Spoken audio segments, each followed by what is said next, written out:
Salut les Wargamers, c'est Ivy de French Wargame Show, votre chaîne de rapport de bataille tuto et live peinture. Aujourd'hui, je suis en compagnie de El Gringo pour présenter le jeu Obscure War.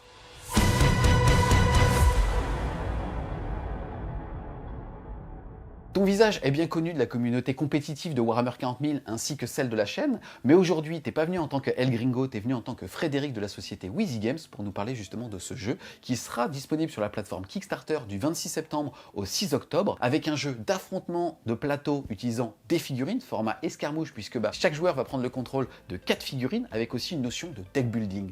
Qu'est-ce que tu peux nous dire sur l'univers? On est sur un univers dark fantasy, donc assez sombre, contemporain, où des créatures surnaturelles vont s'affronter pour le contrôle des domaines de l'obscur dans les grandes villes modernes. Cette vidéo va être divisée en deux parties. La présentation de l'univers, des règles de façon théorique, et ensuite, on passera sur la table de jeu sur lequel on fera un petit rapport de bataille. Est-ce que tu peux vraiment nous faire rentrer dans cet univers, nous le présenter? Alors déjà, Wheezy Games, nous, la vocation de la société, c'est de créer des jeux qui racontent une histoire. Et c'est pour ça qu'aujourd'hui, on présente le chapitre 1 de l'histoire de Obscure War, qui va mettre en scène un affrontement entre les werewolves et les vampires, les werewolves étant les loups-garous du jeu. Dans Obscure War, on remonte 2500 ans en arrière, où une faille s'est créée entre le monde tel que nous le connaissons et le plan de l'obscur. Cette faille s'appelle l'entremonde. Et de l'entremonde surgirent des créatures qui sont les tourmenteurs, des créatures spectrales qui ont foulé le sol de la Terre. T'as eu bien un frisson le con. Ces esprits qui sont passés se sont mis ensuite en chasse des êtres humains pour prendre possession de leur enveloppe charnelle. D'autres humains vont résister à cette emprise et vont garder les pouvoirs du tourmenteur qui est en eux et devenir immortels. Et parmi ces immortels, certains déchus vont aller jusqu'à conclure un pacte avec leur tourmenteur pour gagner encore plus de puissance, mais en contrepartie, ils vont devoir laisser leur tourmenteur libre de leurs actes et libérer leur folie les soirs de pleine nuit. Et ces immortels déchus sont les werewolves.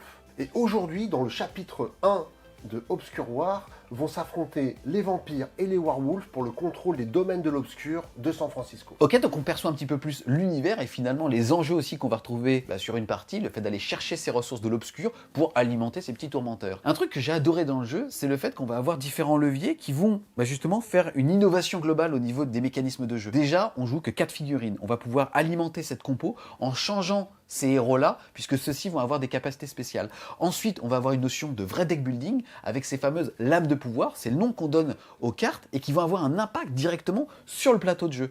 Et ensuite, on va avoir aussi justement cette notion de combat où on va jouer finalement qu'avec 3D, dépendamment de la puissance du héros qu'on joue, on va avoir un nombre de relances et on va aller chercher des coups spéciaux. Qu'est-ce que tu peux nous dire justement sur tous ces éléments? Alors déjà, on a voulu créer un jeu ultra dynamique, on a voulu bousculer les jeux de plateau traditionnels en proposant des mouvements qui se font de façon infinie. On a voulu créer des effets de projection assez spectaculaires et une mécanique totalement nouvelle dans Obscure War qui est inédite, qui est l'utilisation de lames de pouvoir qui vont en fait arriver directement en jeu, créer une zone de puissance qui aura un effet pendant tout le tour et qui va changer complètement la physionomie du plateau de jeu. Pour la partie combat, on a tout accentué sur déjà l'adrénaline du lancer de dés, le côté jouissif, avec la possibilité d'effectuer des relances tactiques pour pouvoir générer des combinaisons de dés qui permettent de créer des effets puissants. Donc c'est un système qui est très explosif.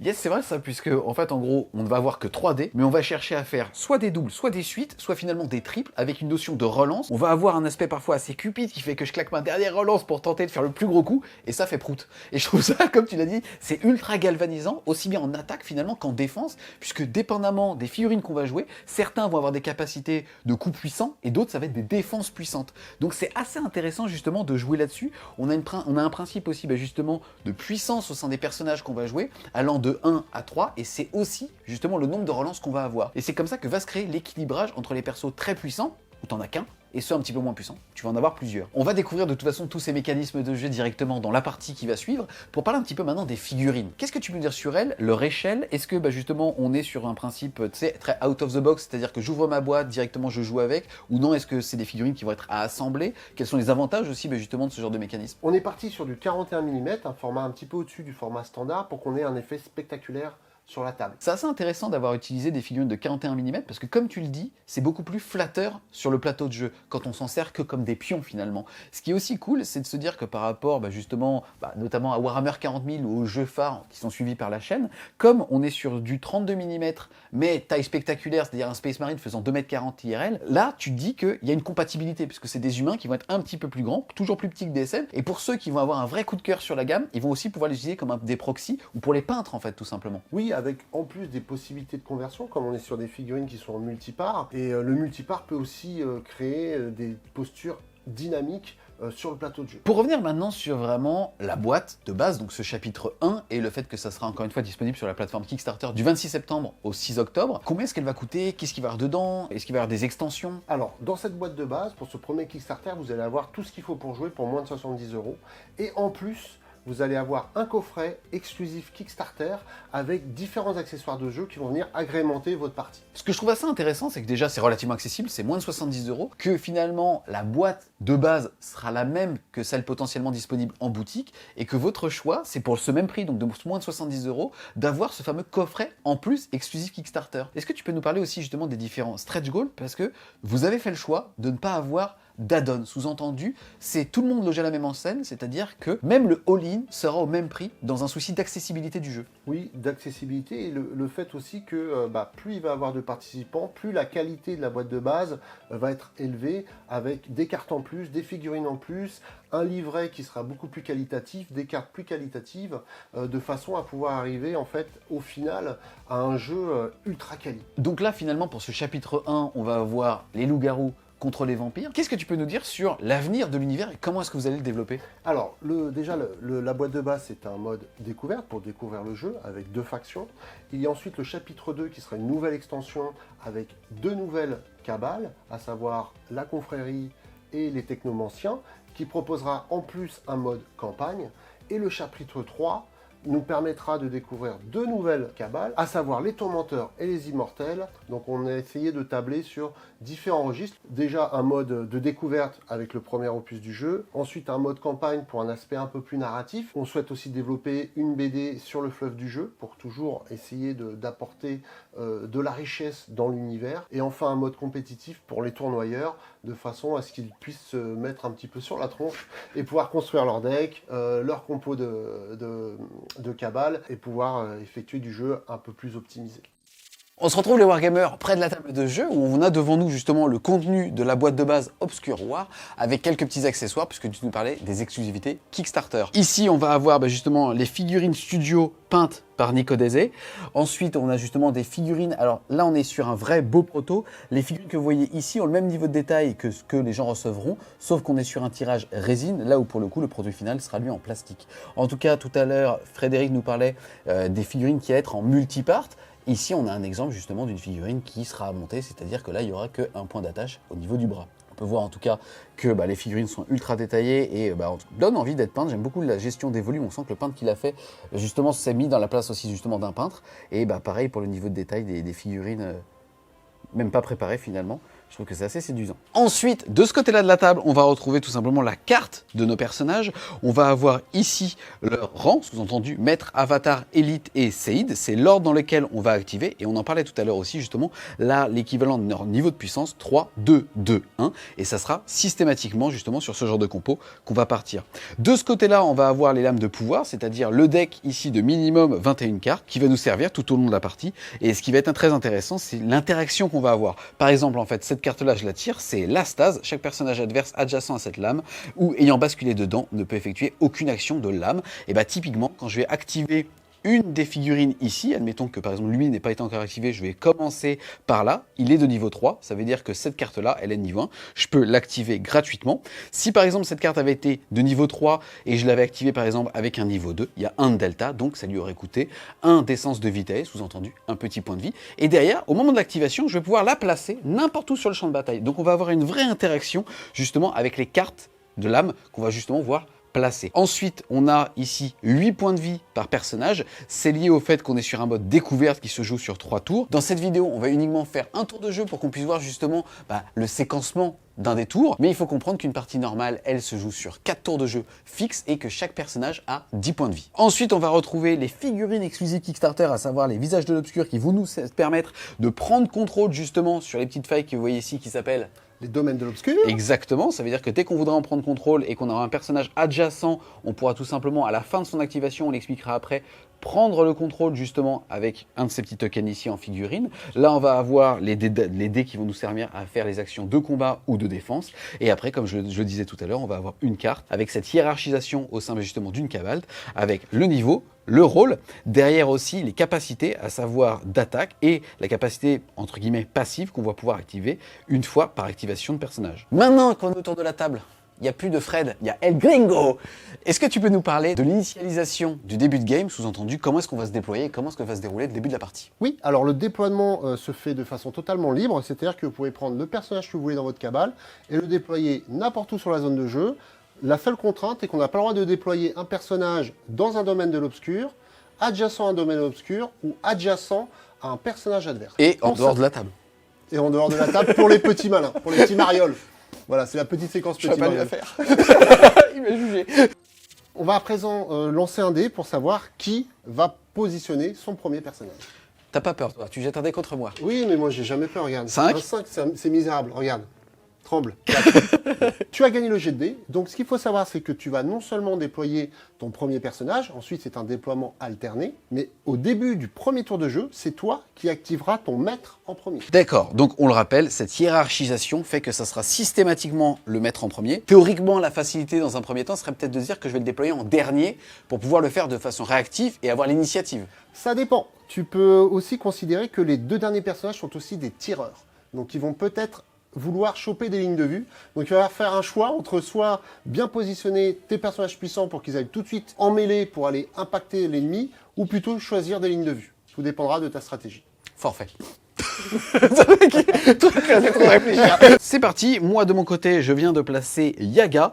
Globalement, il faut quand même se rendre compte que là, on est sur des plots, mais qui peuvent tirer, et qu'en général, les gros profils, soit de ton, soit avec effet quand même relativement majeur, sont de ce côté-là, c'est-à-dire niveau 2 et 3. Là, en l'occurrence, j'ai pas pris un tireur, j'ai pris directement Yaga, quand même un bon bourrin, qui est une bourrine d'ailleurs, pour la mettre ici. Moi, je vais déployer Fafnir, qui est le séide de ma cabale, et que je vais mettre ici en projection sur ce domaine de l'obscur là et celui-ci. Moi de mon côté, je viens de déployer Alexander, qui est le Seid aussi, donc la figurine la plus faible entre guillemets d'un compo, puisque elle est de classe 1. C'est à mon tour d'activer un personnage. Je vais donc choisir Gudrod, qui est un personnage de classe 2 et qui va donc être activé avant le petit personnage de notre ami Evie. Donc je vais le mettre de ce côté-là, de façon à ce qu'il puisse rapidement bénéficier d'une ligne de vue sur ce personnage. Comme il vient de me donner sa stratégie, moi il me reste aussi justement Diana, qui est un personnage de rang 2. Comme c'est moi qui vais avoir l'initiative, théoriquement c'est moi qui vais activer le premier rang 2.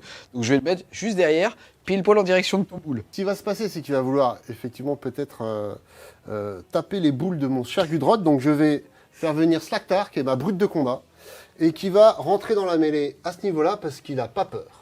On continue et je viens de placer Mercure juste ici. Donc là, je vais activer Birka, mon dernier personnage, le classe 3 de ma cabale, qui va être activé en premier. Et je vais le mettre en triangulation sur Diana, de façon à ce que Slaktar et elle puissent aller lui tataner la tronche, avant qu'elle puisse seulement penser à taper les fesses de mon ami Gudrod. Maintenant qu'on a terminé de se déployer, qu'est-ce qui se passe? Début du tour 1, tu vas commencer à activer ton premier personnage, à savoir le maître de ta cabale, qui va pouvoir agir. Avant d'activer Mercure, mon maître, donc en termes de hiérarchie le plus haut, je vais quand même présenter un petit peu mon deck. Ici, on le rappelle, là c'est une version prototype ou surtout la version de base de la boîte. On verra avec les stretch goals ou avec les différents add-ons qu'il y a. Mais j'ai un deck de 21 cartes de lame. En l'occurrence, avant le déploiement, j'ai pu en tirer 4 et faire ce qu'on appelle un mulligan. J'ai eu le droit à une des fausses partielle ou complète pour avoir la main qui m'allait et ensuite on a de nouveau remélangé mon deck. Avant d'activer Mercure, mon maître, je vais quand même préciser que j'ai en main 4 cartes actives, sous-entendu les lames de pouvoir qui viennent de la cartomancie. C'est la pile tout simplement du deck, c'est la partie deck building justement de ce jeu. Et j'ai eu le droit à un mulligan au début de la partie. Cette action se faisait donc avant le déploiement et donc potentiellement mon déploiement est lié à mes différentes cartes. Avant que j'active mon personnage, est-ce que tu peux nous parler du déroulé d'une activation? Oui, dans une activation, un personnage peut effectuer jusqu'à 4 actions. Une action de lame, c'est-à-dire poser une lame en jeu, en dehors d'un domaine de l'obscur ou sur une autre carte une autre lame de pouvoir. Par contre, on a le droit de la mettre sur un personnage, ami ou ennemi. Oui, c'est ce qu'on appelle faire basculer un personnage dans une lame de pouvoir. On va pouvoir ensuite effectuer une action de mouvement. Ensuite, une action de combat, ça peut être une action de mêlée ou une action de tir, il va falloir choisir entre les deux. Et il y a certaines contraintes. Et enfin, une action de contrôle pour pouvoir, comme on a expliqué, poser un jeton de contrôle ou un visage de l'obscur sur un domaine de l'obscur. Début de mon activation, on va donc activer Mercure qui est tout là-bas au loin.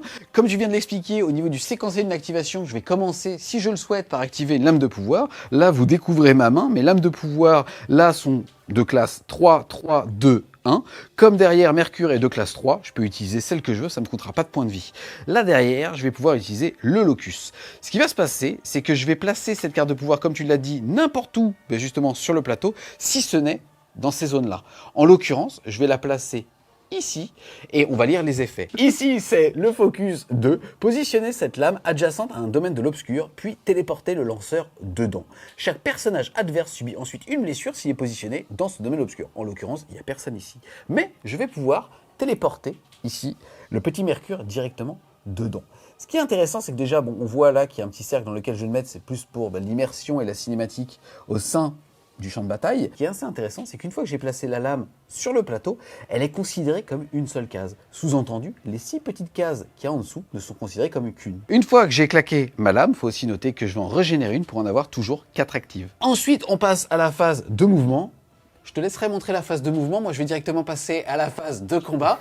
Ici, comme je n'ai pas d'arme de tir, je vais tout simplement faire une action de corps à corps, c'est-à-dire te tataner. En sachant qu'une action de mêlée ne peut s'effectuer que contre un personnage adverse adjacent. Étant donné que ta lame devient une seule et unique case, maintenant ton champ d'attaque devient tout ce périmètre autour de la lame de pouvoir, dont la case où est mon pauvre petit Fafnir qui n'a qu'une seule relance, comme il est de classe 1, et toi tu vas avoir 3 relances. C'est parti, on va chacun lancer 3 dés. Alors, on commence par l'attaquant. Et d'ailleurs, bah écoute, ça va faire 4, 5, 6. À la limite, là, je suis déjà très très bien. C'est-à-dire... Oui, c'est-à-dire que là, je vais demander un contrôle d'urine à la fin de la partie, hein, si tu le permets. Hein. En ce moment, faut pas le faire. C'est pas une période facile, Fred. Tu vois. Donc, ce qui est intéressant, c'est que si jamais j'étais vraiment en mode ultra gumball, parce que je sais pas, tu viens de réaliser un triple 5 et que je vais devoir défendre, je pourrais aussi décider d'être cupide et de relancer le 5 et le 4 pour tenter de faire un triple 6. C'est comme ça qu'on va justement pouvoir escalader. Ici, avec la chance que j'ai, c'est-à-dire d'avoir déjà réussi quasiment la suite la plus forte du jeu avec 4, 5, 6, qui ne pourrait être battue qu'avec un triple, on va déjà regarder, puisque je n'ai même pas besoin de claquer de relance, l'effet justement d'un coup puissant.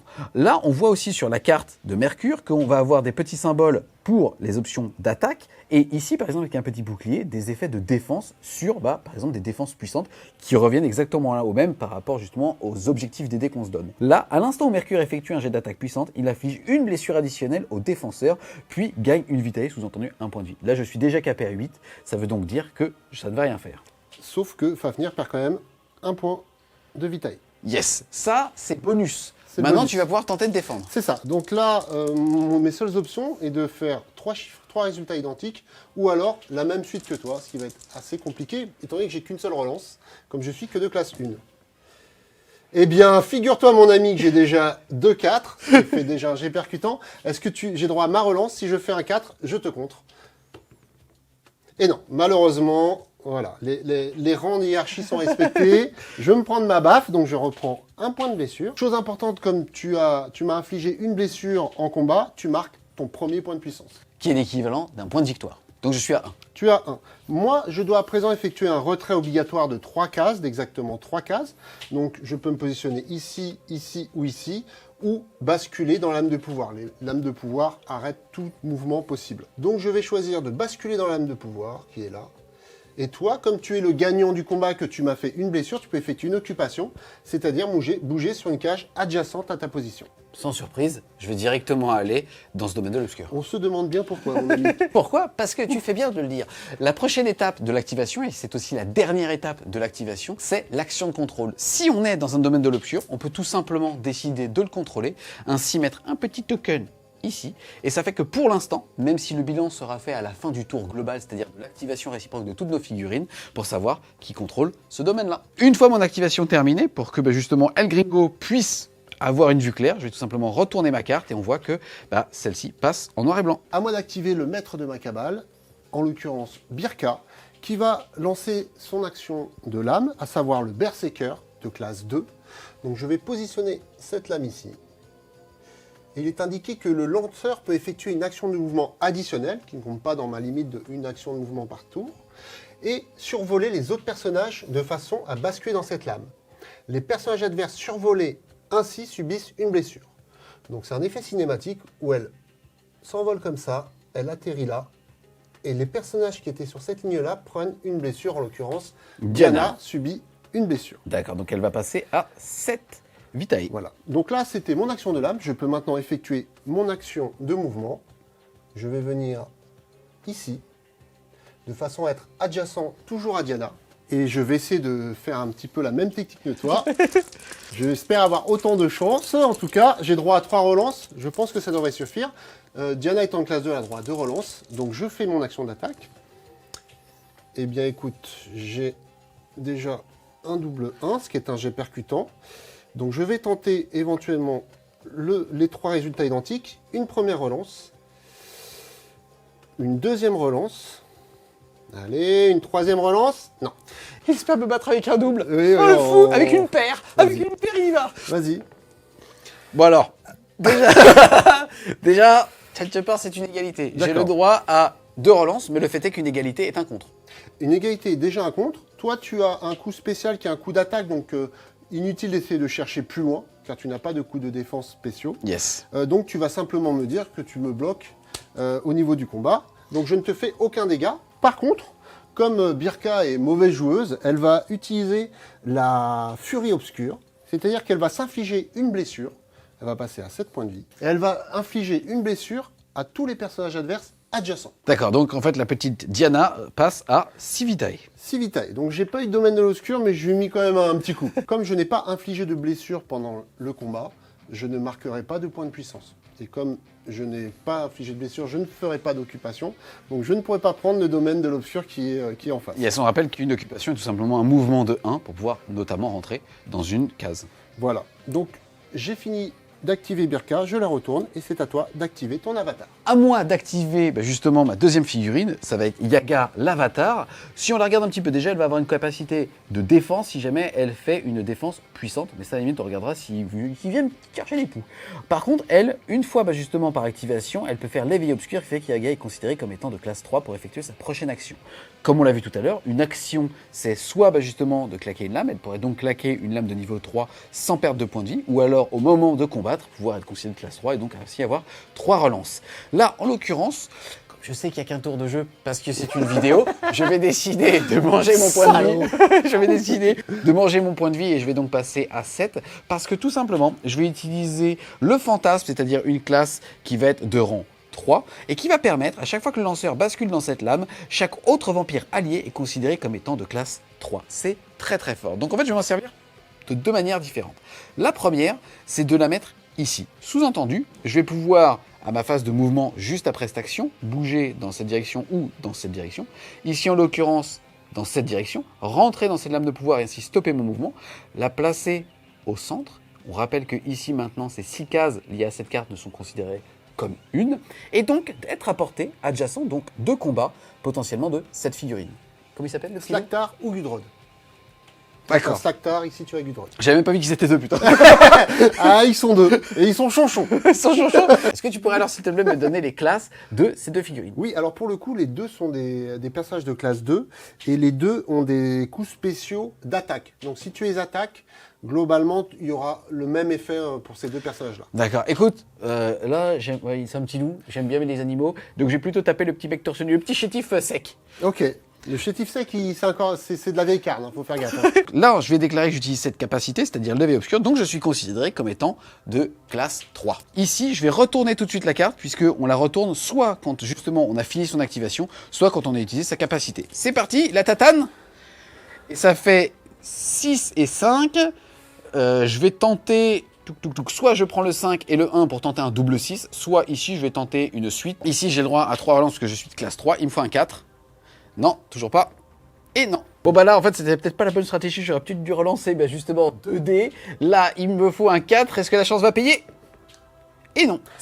c'est pas très bon. En l'occurrence, tu avais bien joué parce qu'il te fallait, en fait, même un 5 et un 6, ça te faisait quand même des coups percutants à 5 ou à 6, qui Yes, n'étaient pas des dégueu. doubles. C'est vrai. Donc, tu as plutôt bien joué. Donc là, tu vas voir là, le retour de bâton. Alors, bah là, directement, j'arrive à faire un coup percutant de valeur 5. Yes, donc un double, tout simplement. Un double. Et donc, toi, tu n'as qu'un coup simple. Donc, ton attaque a échoué, mon ami. Yes, c'est ballot, puisque en gros, ce que je voulais faire, c'était tout simplement avec ce combat, si je lui infligeais une blessure, pouvoir justement faire un mouvement de 1, aller dans cette case, et à la fin de mon activation, tout simplement, prendre cet objectif. Mais là où tu as bien joué, c'est que même en ayant manqué cette action-là, comme tu es dans cette lame-là, tu n'as pas l'objectif, mais tu permets à tes deux autres personnages qui vont jouer d'être considérés comme étant de classe 3, ce qui est très fort. Donc tu as gagné sur les deux tableaux de toute manière. C'est à moi d'activer mon avatar, en l'occurrence Slaktar, ma brute de combat. Donc je vais lancer mon action de lame, la Némessif, qui est une lame de classe 2. Alors là, je vais la positionner de façon un tout petit peu plus technique à ce niveau-là. Donc j'enlève ces deux personnages-là. Je pose ma lame, il retourne dessus. Alors, je ne vais pas lire l'effet tout de suite, parce que j'ai pas envie un petit peu de te briser tout de suite, mais je vais maintenant effectuer de façon simple mon action de mouvement dans cette lame, la Némésis, qui est là. Donc tu as fait une ligne droite ici, tu t'es stoppé rentrant dans la lame, à savoir que Exactement. même si une lame est considérée comme une seule case, on peut avoir jusqu'à 6 figurines, puisqu'il y a 6 cases en dessous, c'est ça. plutôt logique. Alors, je vais te lire le texte. La première fois que le lanceur bascule dans cette lame, ce qui vient de se passer, chaque personnage adverse adjacent subit une blessure, puis effectue un retrait sous votre contrôle. Donc, ce qui veut dire que là, comme tu es dans cette lame-là, tu es considéré comme adjacent, on est d'accord? C'est deux cases adjacentes, plus Diana. Donc, ces deux personnages-là vont déjà perdre une vitale. Alors la petite Diana, elle va passer à 5 points de vie. On a Yaga qui perd 1 point de vie et qui passe à 6. Alors, ce que je vais faire, c'est que je vais faire maintenant mon action de retrait. Donc, elle va aller dans les squelches par là. Et elle va aller 3. On va la mettre par ici, le plus loin possible. 1, 2, 3, par là. Ensuite, j'ai fait mon action de mouvement. On a appliqué mon effet de lame. Je vais faire mon action d'attaque. Donc, je vais utiliser la capacité de Slaktar, qui dit que je peux effectuer un bond prodigieux. Un bond prodigieux, je lance un D10 et je fais le mouvement d'autant de cases. Mais qu'aussi, à ce moment-là, lorsque notre ami est adjacent à un personnage adverse, il est considéré comme étant de classe 3. C'est-à-dire qu'on est au combat, il se déchaîne. Donc là, je vais utiliser la capacité, non pas pour faire le bond prodigieux, puisque je vais rester en place, mais surtout pour être de classe 3, comme là, je suis adjacent à Diana. Donc je vais t'attaquer avec mes 3 dés. Alors, 3, 4, 4, 5. c'est bien. Donc là, c'est un coup puissant. Donc lui, à la fureur d'Ulbers. Alors la fureur d'Ulbers dit que lorsque Slaktar effectue un jet d'attaque puissant, ce qui vient de se passer, j'inflige 2 blessures à mon Cash, adversaire. sec. Cash. Comme quoi, Diana, elle repasse à 3 Ah mais je points t'avais de dit vie. qu'elle allait la triangulation, elle allait Elle m'a faire. brisé le cœur. Elle m'a brisé le cœur. Ça, je t'avais prévenu. Ensuite, c'est à toi maintenant de faire ton jet de défense pour pas prendre encore une blessure supplémentaire et me donner un point de puissance. Alors, on va préciser que grâce à mon effet de lame-là, j'ai réussi à sortir Yaga de cette lame-là, qui fait que maintenant, Diana n'est plus considérée comme étant de classe 3, donc elle n'aura que ses 2 relances au lieu de 3. Il me faut soit une suite équivalente ou meilleure, soit un triple. Et j'aurai le droit à 2 relances puisque je suis de classe 2. Il y a quelque chose qui se joue là. J'ai le droit à 2 relances. Je vais déjà relancer le 1 pour avoir un 4, tout simplement. Non, c'est un 5. Le fait est quand même qu'au moins, j'ai un double. Ça veut dire qu'il me reste une seule relance et je vais choisir de relancer le 3 pour tenter d'avoir un 5 et ainsi un triple, comme on dit chez moi. Oui, mais ça va pas se faire, ça va pas se faire du tout. Elle est belle. Ah Ouais, triangulation, mon cul. Ok, bon bah écoute, ça fait là on a un petit peu de mal avec Diana. Je pense qu'on n'a pas sacrifié assez de poulet hier. Donc bah écoute, du coup il te manque. Il t'a quand même un peu écorné, on va dire. Et donc j'ai terminé mon activation. C'est à toi maintenant d'activer ton élite. Et tout comme moi tout à l'heure, comme tu n'as pas justement remporté le combat ou infligé une blessure, tu n'as pas le droit d'aller dedans pour potentiellement justement commencer à emmagasiner des points. Exactement. À moi d'activer mon 3e personnage, c'est-à-dire c'est le rang des élites, en l'occurrence la petite Diana qui ne reste que 3 points de vie. Ce que je vais faire déjà, c'est que je vais utiliser sa capacité, c'est-à-dire marche de rupture. Diana subit une blessure, puis effectue une occupation. Donc déjà, elle va passer à 2 points de vie. On voit qu'il y a qu'un tour de jeu, hein, quand même, hein. Ensuite, C'est pour montrer les mécanismes. Oui, Et pour en gagner. donc je la retourne, et elle peut faire une occupation. Ça veut dire qu'elle a le droit d'aller sur n'importe quelle case adjacente. En l'occurrence, depuis tout à l'heure on le comprend, les cases de lame sont considérées comme une seule case. Donc je vais tout simplement aller de là à de là. On est donc en famille. ouais, alors là, je t'avoue qu'au niveau famille, je pense qu'elle est un petit peu tendue, hein, quand même. Ensuite, je vais utiliser une carte, ça va être la stase. Chaque personnage adverse adjacent à cette lame ou ayant basculé dedans ne peut effectuer aucune action de lame.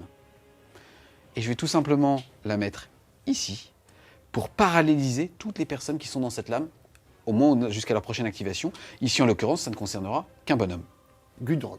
Gundrod. Ensuite, mouvement. Tout ce que je vais faire, c'est hop, comme c'est considéré comme une seule case, je peux aller justement n'importe où sur ces trois-là. Et ici, en l'occurrence, dès que je rentre dans le domaine obscur, je suis stop. Je vais donc me mettre juste là.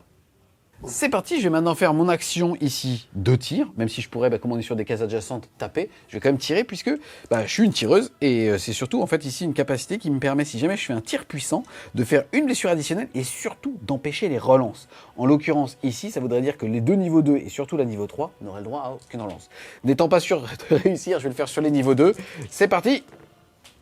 Et ça nous fait 2 de 3. C'est pas mal. Donc là, c'est intéressant, et on me l'a soufflé dans l'oreille. Là, j'ai déjà un double, mais ce qui n'est pas suffisant pour faire ce qu'on appelle un coup puissant, et donc proquer indirectement les effets que je cherche à avoir. Sauf que là, en termes justement de probabilité, ce qui est intéressant, c'est que si jamais je prends un des deux, certes, je me prive d'un double, et potentiellement d'un triple avec le 3, mais au moins, je vais avoir 2 chances sur les 6 faces de faire une suite. C'est-à-dire que là, si jamais je roll 1-1, je ferai 1-2-3. Et si jamais je roll un 4, je ferai 2-3-4. Donc c'est super intéressant. Pour une fois, 1-1 ou un 4, c'est pas mal. Et écoute, je vais décider de ne pas utiliser ma deuxième relance et de garder cette suite. Donc là, tu actives ton Mon coup puissant. spécial. Exactement. C'est-à-dire déjà que tu vas prendre, paf, une blessure. Et Alors, qu'en plus de ça, qui tu ciblais le petit chétif. toujours le petit chien. Dans le doute, on tape sur le chien. Il va lui rester 7 points de vie. Oui. Et maintenant, il va pouvoir tenter une défense, mais sans relance. Sans relance. Donc, il faut que je fasse au moins 2, 3, 4. Eh bien non. Donc, je perds une vitaille de plus. Je passe à 6 vitailles. Moi, comme je t'ai infligé une blessure, je marque un deuxième point de puissance. Comme j'ai subi une blessure, j'effectue mon retrait obligatoire. En l'occurrence, je vais aller mourir dans la lame de pouvoir là, qui me donnera une ligne de vue encore sur Diana pour la suite. Moi, ayant infligé une blessure, j'ai aussi le droit de faire une occupation et je vais tout simplement me reculer. Ça ne change rien à tes champs de vision, puisque là, en l'occurrence, c'est considéré comme une seule case.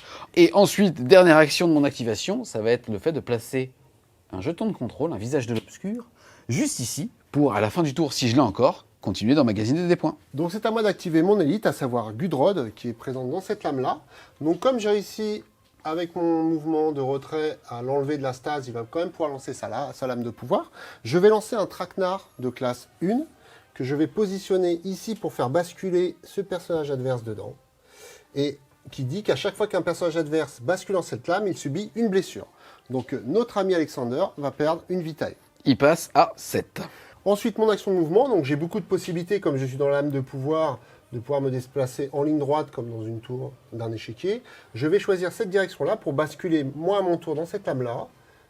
Je ne subis pas les effets du traquenard parce que je ne suis pas un personnage adverse. Je vais ensuite effectuer mon action de tir, donc qui va consister à lancer mes dés avec 2 relances, et toi, tu vas tenter ta défense. Eh bien, écoute, j'ai déjà un jet percutant de valeur 5, un double. Je vais essayer d'améliorer ma combinaison pour lancer mon coup spécial.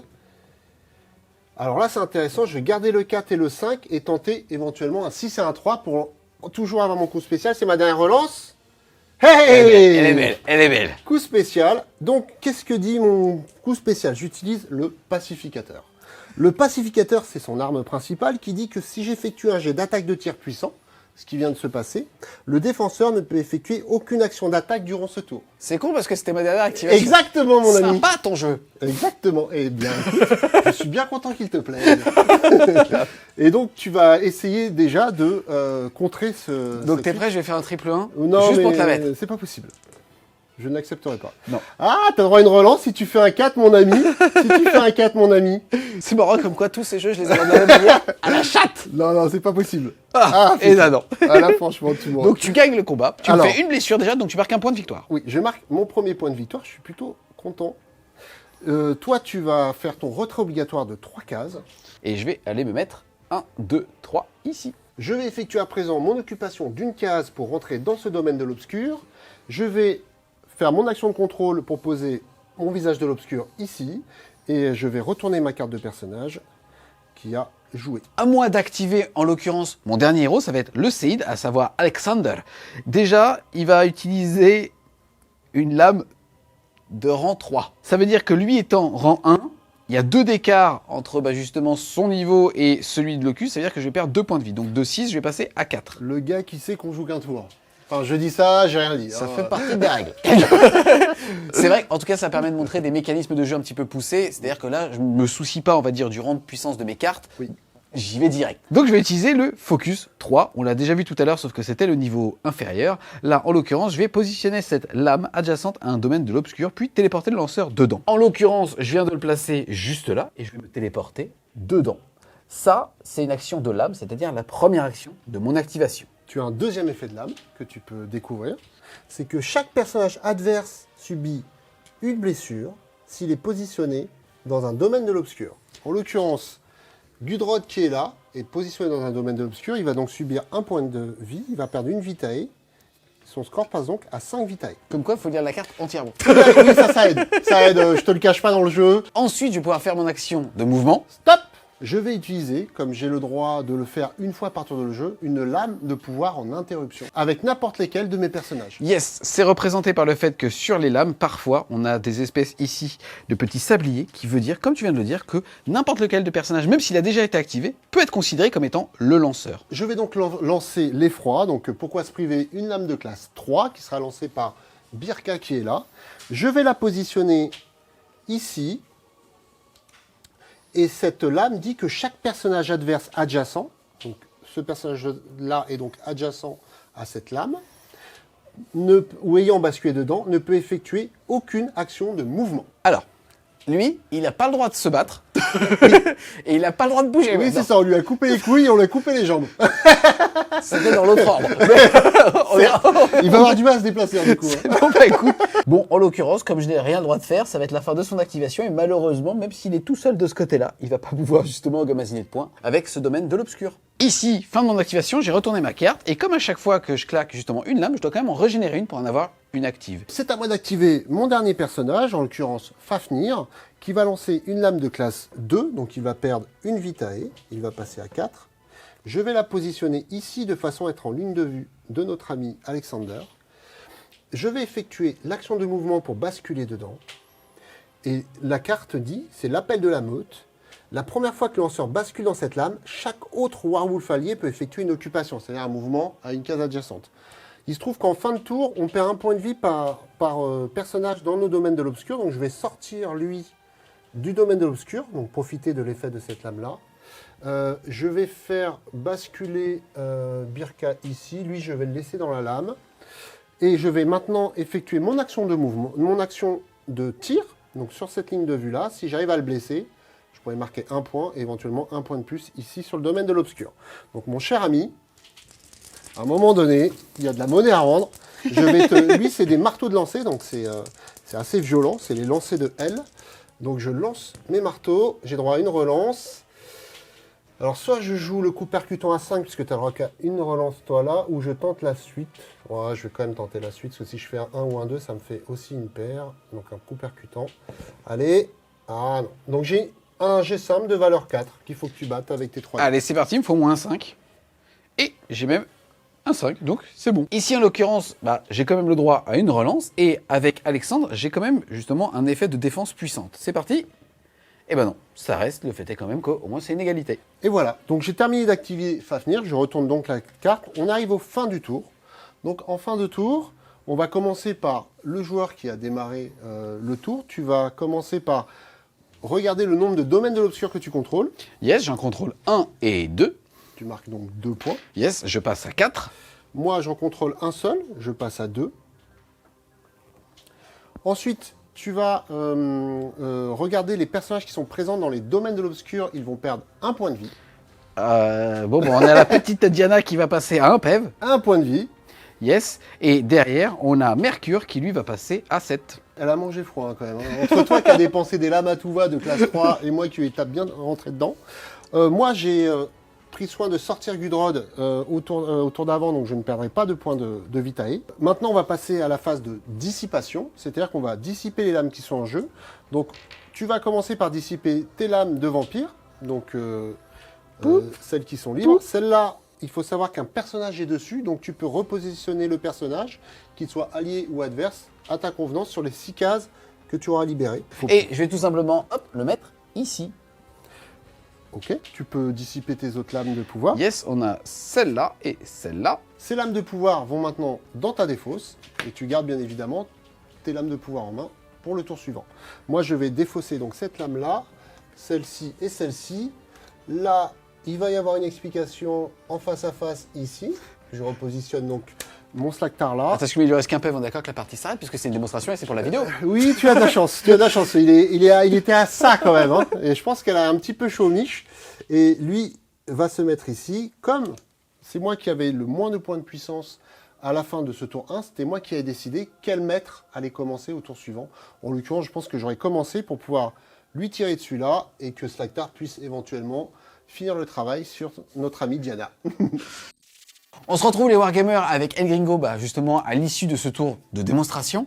C'est chouette, hein. C'est vrai qu'en fait c'est rigolo, on est sur l'équivalent d'un damier, c'est-à-dire un plateau de jeu avec des cases, mais on se retrouve en fait à être libre des mouvements, parce que même si d'un point de vue purement géométrique, on est limité par l'horizontalité et la verticalité justement des angles, avec les différentes cartes, la téléportation, on se rend compte que tout évolue en fait en un seul tour, entre 2 activations, on peut complètement changer le plateau de jeu, quoi. Oui, on avait vraiment voulu créer un jeu qui soit nerveux, où on puisse justement se projeter sur l'adversaire, après repartir dans les ombres, toujours pouvoir évoluer comme ça sur le plateau de jeu, avec une géométrie qui change constamment, et des effets qui partent dans tous les sens, donc un effet assez spectaculaire. C'est vraiment ce qu'on a essayé de rendre, en tout cas sur l'échelle d'un plateau de jeu. Vraiment j'ai kiffé parce que je trouve qu'on ressent tous les aspects. On ressent l'aspect deck building, le fait de faire ses propres cartes. Alors on doit avoir au minimum 21 cartes, à savoir qu'à chaque fois on doit jouer les triptyques, c'est-à-dire qu'à partir du moment où on en choisit une d'un type, on prend son niveau 1, son niveau 2 et son niveau 3. Ce qui va parfois faire des choix intéressants parce que le niveau 1 peut faire des dégâts à soi-même, alors que les niveaux 3 vont être beaucoup plus puissants, mais vont aussi potentiellement nous sucer des points de vitae si jamais on décide de lancer avec des petits persos. On a aussi la partie compo, avec justement, là on l'a vu, des capacités spéciales par personnage, donc certaines fois plus agressif et ainsi de suite. Et puis moi là où j'ai vraiment aimé, c'est l'aspect explosivité des dés, où on est entre le poker et le diams, et j'aime beaucoup, quoi. Oui, c'est vrai que le combat est assez tactique avec une bonne adrénaline. On voulait vraiment retrouver cette espèce d'adrénaline du lancer de dés qu'on aime bien, en tout cas sur ces phases-là, sur un combat assez tactique. Et sur la partie lame de pouvoir créer vraiment ces effets qui vont pouvoir créer des synergies entre les personnages, avec le plateau de jeu, et donc créer vraiment une dynamique dans le jeu qui est assez prenante. Là, si on devait parler des 2 factions, est-ce que tu peux nous dire un petit peu l'ADN en termes de gameplay de l'une et l'autre? Oui, alors on a défini la faction des vampires avec les arcanes du changement, c'est-à-dire des possibilités en fait d'effectuer des changements et des altérations sur le plateau de jeu en échangeant des personnages de position, en faisant beaucoup de téléportation. Il y a aussi les arcanes de vitae, où les vampires vont pouvoir absorber la vitae des adversaires, se gorger eux-mêmes de vitae, mais aussi utiliser des lames extrêmement puissantes qui vont leur demander justement de se subir eux-mêmes des blessures. Ouais, ça se voit beaucoup. Ouais, voilà, enfin non, toi t'as fait le kamikaze, mais globalement oui. Le gameplay est puissant. Oui, c'est ça. Là, je pense que t'aurais été content d'avoir des lames qui te font regagner des points de vie, parce que là, il commençait vraiment à être un peu en PLS, notre ami Diana. Les loups-garous, eux, ils sont plus sur les arcanes de l'aliénation, c'est-à-dire tout ce qui tourne autour de la folie, donc soit faire plonger ses adversaires dans la folie, c'est-à-dire qu'il y a des lames qui permettent d'aspirer un personnage dans la lame, parce que c'est un effet de chimère, ou alors de booster leur capacité létale avec des effets de frénésie. Et il y a aussi les arcanes de la meute, qui permet en fait de bénéficier d'une synergie entre Warwolf pour pouvoir se téléporter à côté d'un Warwolf allié, que 2 Warwolf l'un à côté de l'autre puissent effectuer des attaques additionnelles. Donc il y a vraiment cet effet de meute réellement chez les Warwolf. En tout cas, ce que je trouve aussi super intéressant, c'est cette fameuse lame de pouvoir, parce que le deck building ne connaissait pas justement la profondeur du jeu, j'ai pas pu le faire. Le fait est quand même qu'on voit que quand on la place, le fait que 6 cases n'en deviennent qu'une, ça crée justement des ouvertures sur les déplacements. Et comme ça altère justement la table, qu'est-ce que tu peux dire sur la rejouabilité? On a fait énormément de playtests sur ce jeu-là et à chaque fois les retours étaient différents parce que la physionomie du plateau de jeu change à chaque partie du fait que les lames de pouvoir ne sont pas utilisées en même temps, n'ont pas les mêmes effets. Donc ça permet vraiment de faire des parties à chaque fois nouvelles et à chaque partie on découvre des nouveaux tricks, ce qui est plutôt sympa et on découvre la profondeur du jeu parce que jouer à Obscure War, lorsqu'on a fait une partie, on sait jouer. Globalement, il n'y a pas besoin C'est vrai, ouais. il y a pas besoin de revenir sur le livret des règles 50 fois, mais par contre, la profondeur du jeu, elle est presque insondable et on a matière quand même à réfléchir si on le souhaite, ou à s'amuser, à lâcher des lames de pouvoir pour aller exploser des Diana, assez joyeusement si on préfère. Et le jeu finalement est destiné à qui? Parce que là, on est quand même des compétiteurs, donc automatiquement, soit on sait qu'il n'y a qu'un tour et on envoie, soit au contraire, on commence justement à parler des synergies, ainsi de suite. Mais est-ce que c'est un jeu aussi qui se destine au grand public? Est-ce que tu peux nous parler des autres formats de jeu, comme le 1vs2 ou le 2vs2? Oui, alors ce jeu-là se joue à plusieurs niveaux. On peut jouer dans un niveau totalement fun, on va dire. Donc en 1v1, en utilisant un petit peu le jeu comme on l'a joué là, c'est-à-dire en jouant sans calculer ce qui va se passer derrière. On peut jouer aussi en 2 contre 2 ou en 2 contre 1. Ou en sachant qu'on répartit justement les groupes de personnages en fonction du nombre de joueurs. Donc ça, c'est plutôt cool. Et ça permet de pouvoir apporter un jeu plus convivial avec plusieurs joueurs autour de la table. Et dans les retours qu'on a de la plupart des bêta-testeurs qui ont testé en groupe, c'est que c'est ultra convivial de pouvoir réfléchir en équipe sur les possibilités qu'offre le jeu.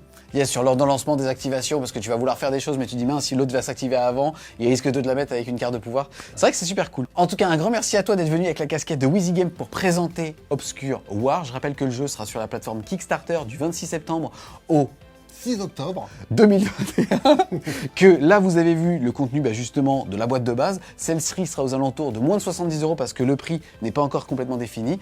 En tout cas, on espère clairement que vous avez aimé la vidéo. Si c'est le cas, n'hésitez pas à mettre un gros pouce bleu dessus, à la commenter, à la partager. Et nous, on vous dit à plus les Wargamers.